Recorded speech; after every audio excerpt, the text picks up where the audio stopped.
मिली Ghosh presents doctors के साथ सवाल जवाब। आज हमारे साथ हैं डॉक्टर अभिषेक सिंगला, जो होम डॉग और वाइट कोट क्लिनिक के ओनर हैं। आज हम बात करेंगे डिहाइड्रेशन पे। डॉक्टर साहब, जैसे समर्स आ रहा है, गर्मी बढ़ रही है, डिहाइड्रेशन की प्रॉब्लम्स होती है लोगों को, तो डिहाइड्रेशन से हम लोग कैसे बचें? थैंक यू मिली। पहले हम बात करेंगे डिहाइड्रेशन होता क्या है। डिहाइड्रेशन जब होता है तब हमारे बॉडी में जो वाटर के कंटेंट होता है, वाटर की जो मात्रा, पानी की जो मात्रा होती है वो कम हो जाती है, जिसके दो मुख्य कारण होते हैं। या तो हमारा जो इनटेक होता है पानी का वो कम होता है, या हमारे शरीर से जो पानी का लॉस होता है वो ज़्यादा हो जाता है इनटेक के कंपैरेटिवली, तो उसके कारण वो डिहाइड्रेशन होता है। अब इसके सिम्टम्स क्या होते हैं? जब माइल्ड डिहाइड्रेशन होता है तो इसके सिम्टम्स जो होते हैं वो मुंह सूखना होता है, जीभ सूखना, थकावट रहनी, प्यास ज़्यादा लगनी या मसल वीकनेस, हल्के से चक्कर आना होता है।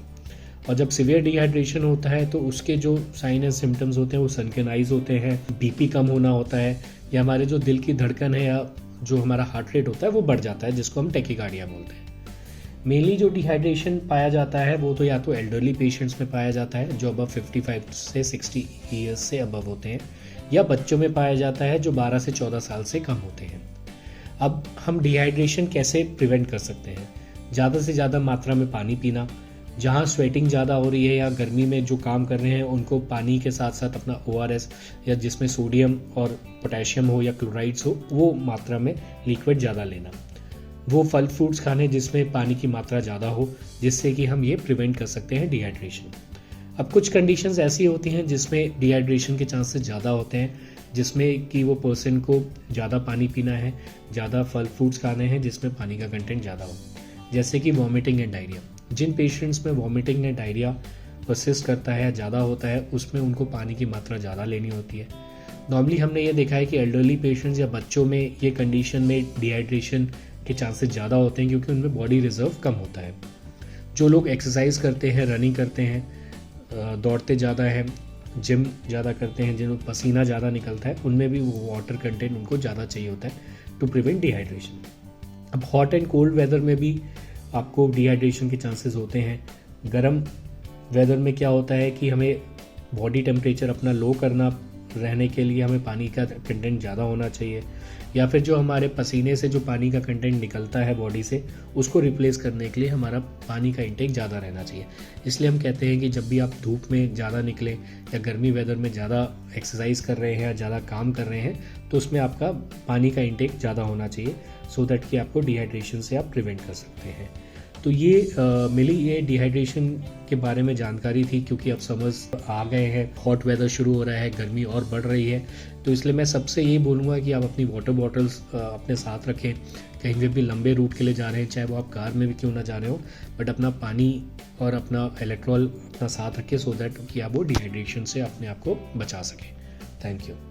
और समर्स में डॉक्टर साहब क्या क्या बीमारियां होती हैं और हमें उस पर क्या क्या प्रिकॉशंस लेनी चाहिए, थोड़ा सा बताइए।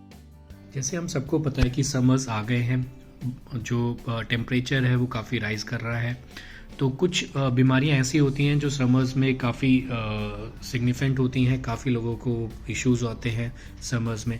तो हम इसमें जानेंगे कि कौन कौन सी बीमारियां हैं जो नॉर्मली समर्स में आती हैं और हम उससे कैसे बचाव रख सकते हैं। पहला सबसे कॉमन जो प्रॉब्लम आती है वो डिहाइड्रेशन की वजह से आती है। हॉट एंड ह्यूमिड क्लाइमेट में जैसे होता है कि स्वेटिंग ज़्यादा आती है, सन एक्सपोजर ज़्यादा होता है, तो बॉडी से जो फ्लूइड लेवल्स हैं वो काफ़ी निकलते हैं, जिसके कारण डिहाइड्रेशन के चांसेस बढ़ जाते हैं।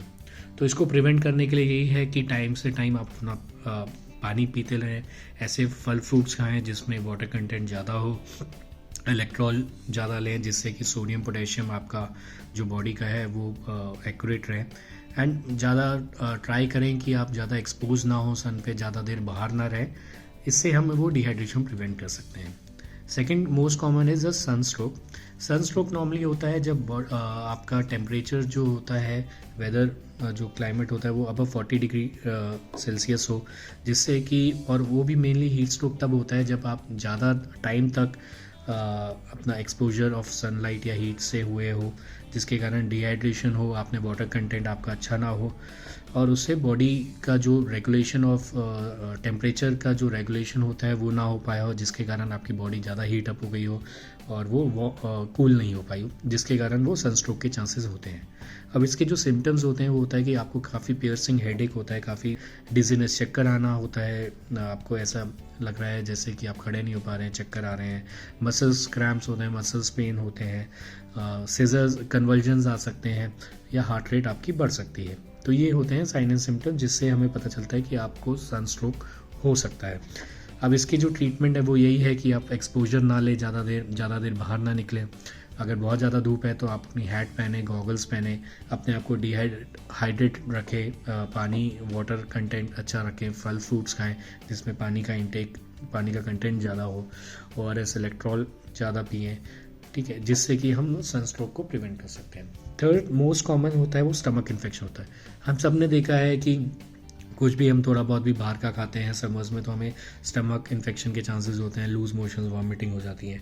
वो इसलिए होता है कि कुछ ऑर्गेनिजम्स जो होते हैं, एक ऐसा इन्वायरमेंट मिल जाता है, हॉट एंड ह्यूमिड क्लाइमेट, जिससे वो ग्रो कर सकते हैं। तो जो खाना जो कि अंडर कुक्ड होता है, रॉ होता है, या फिर फास्ट फूड होता है, प्रॉपरली कवर्ड नहीं होता, जहाँ पे बीज, मॉस्किटोज सारे ऊपर फूड के ऊपर हो रहते हैं, प्रॉपरली कवर नहीं करते, उसमें चांसेस होता है कि ये स्टमक इन्फेक्शन के चांसेस बढ़ जाते हैं।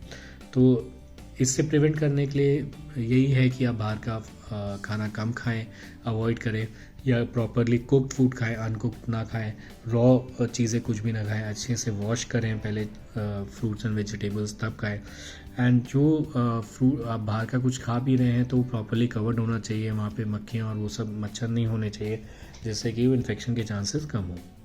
चौथा जो इश्यूज़ है वो जॉन्डिस के हैं। जॉन्डिस में भी यही कंटामिनेटेड फूड होता है समर्स में, क्योंकि मक्खियाँ बहुत घूम रही होती हैं, जो ये ऑर्गेनिजम्स होते हैं वो एक जगह से दूसरी जगह, हेपेटाइटिस ए बहुत कॉमन होता है। तो इसलिए मेनली है कि कुक्ड फूड खाएं, आउटसाइड फूड ना खाएं, रॉ फूड ना खाएं, एंड जो भी फूड खाएं आप प्रॉपरली वो कवर्ड होना चाहिए, हाइजीन मेंटेन होना चाहिए, जिसके कारण आपको ये इन्फेक्शन ना हो, आप इन्फेक्शन से प्रिवेंट कर सकते हैं। तो ये कुछ इश्यूज़ थे, मेडिकल इश्यूज़ थे, जो कि मेनली पाए जाते हैं हमारे समर वेकेशंस में। इसलिए प्लीज़ आप लोग ध्यान रखें और इस समर्स में ये बीमारियों से आप दूर रहें। Thank you.